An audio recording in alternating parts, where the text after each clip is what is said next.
Hi, I'm Kent. I just wrapped my ceramics class where I learned how to throw. Let's do a little show and tell.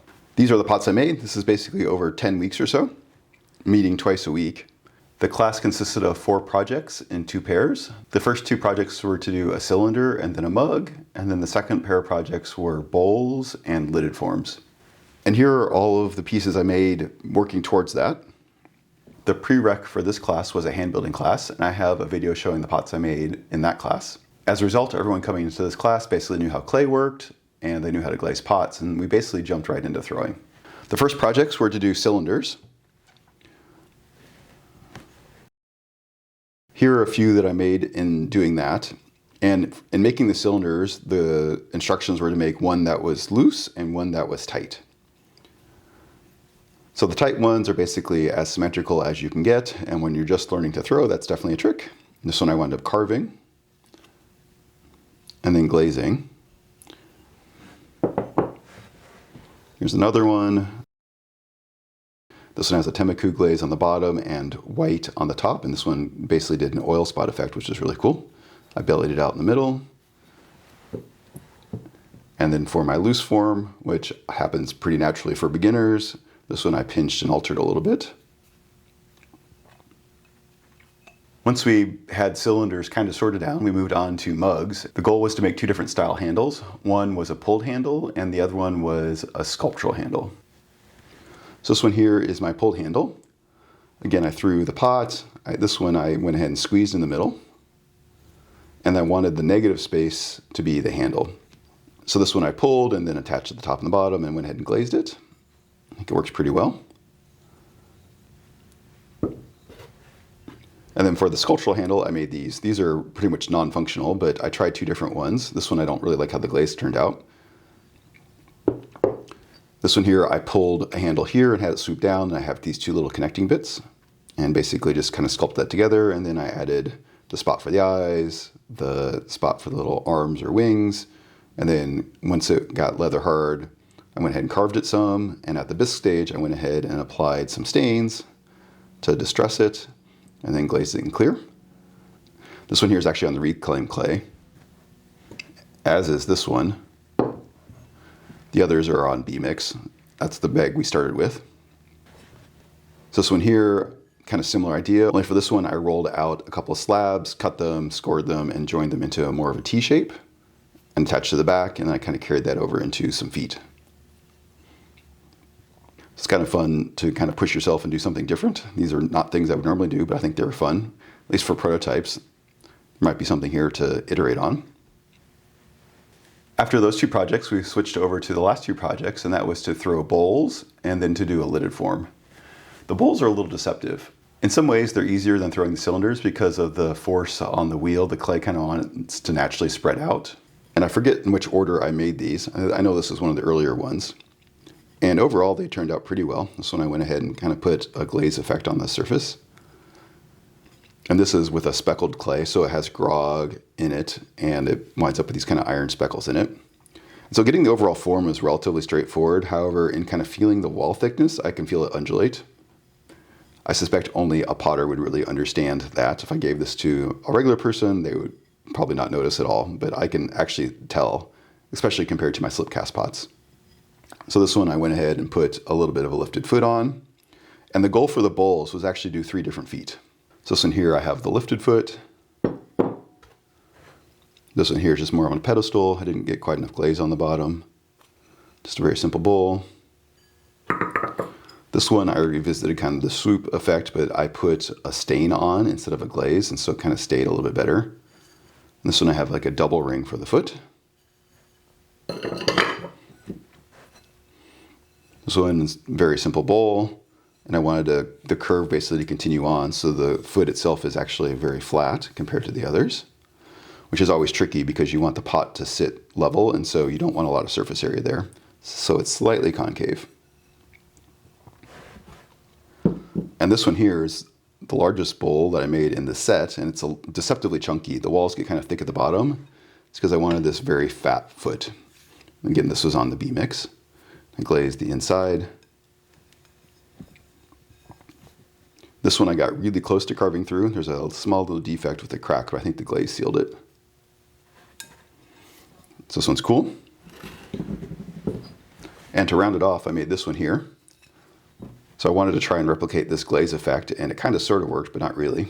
So on this side, it has very similar, but the iron, I think the Temmiku bloated a little bit and had some gas bubbles. Maybe this one got a little bit hotter. So this one actually threw as two pieces. So there's the top bowl piece, and then I threw a little cylinder at the bottom, and I slipped and scored them together and put a little coil of clay on them to make sure they're sufficiently joined. So now I have this kind of pedestal. We only needed to do 3 bowls. I made a few more, obviously. And the last were lidded forms.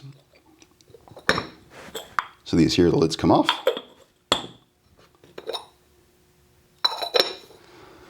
So these were thrown as a cylinder.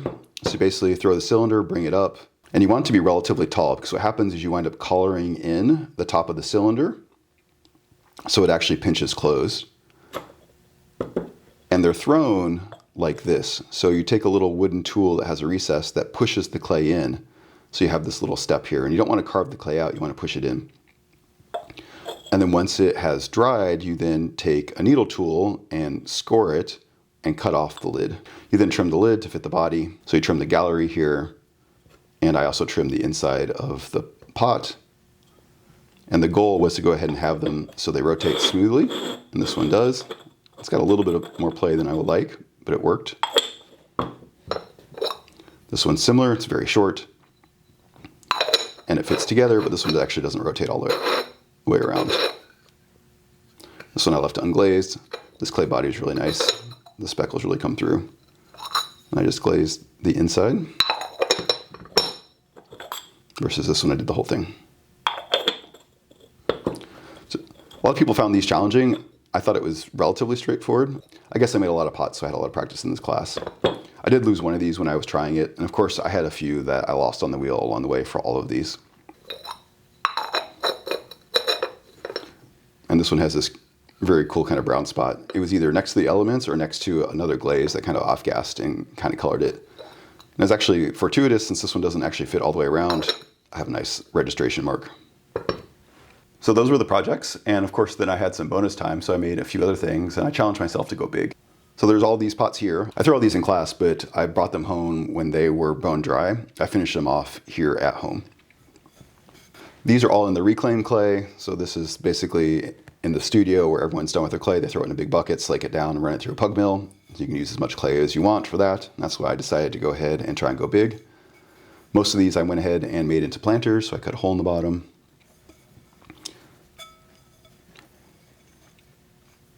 And there's a little bit of a fitment issue between the clay body and my clear glaze, so it crackled.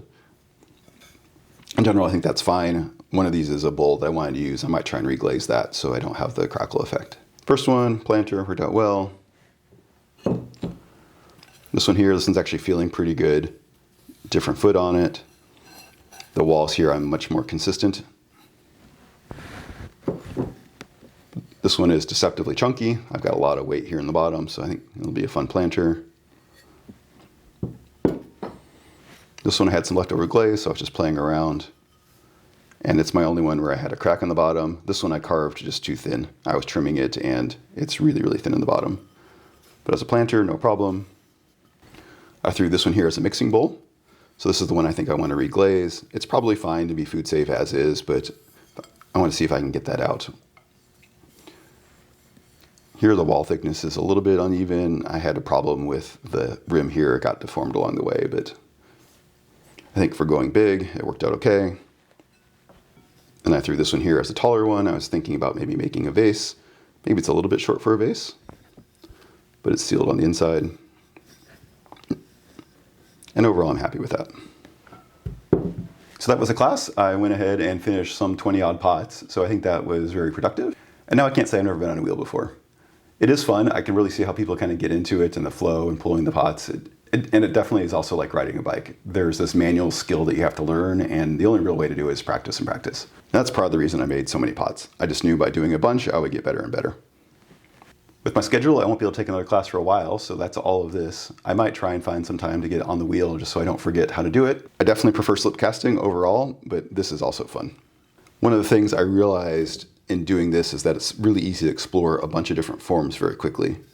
I think the quality of the work isn't up to my standards with slip casting, and that will just come with time. It'll probably take years before I can actually pull a pot at the same level of quality as my slip cast pots. Although some of these are getting close. Like this one here has a very consistent wall thickness, and I'm pretty happy with that. Basically, that means a lot of practice throwing and a lot of practice trimming. So there's my show and tell. If you have any questions or comments, let me know. Thanks.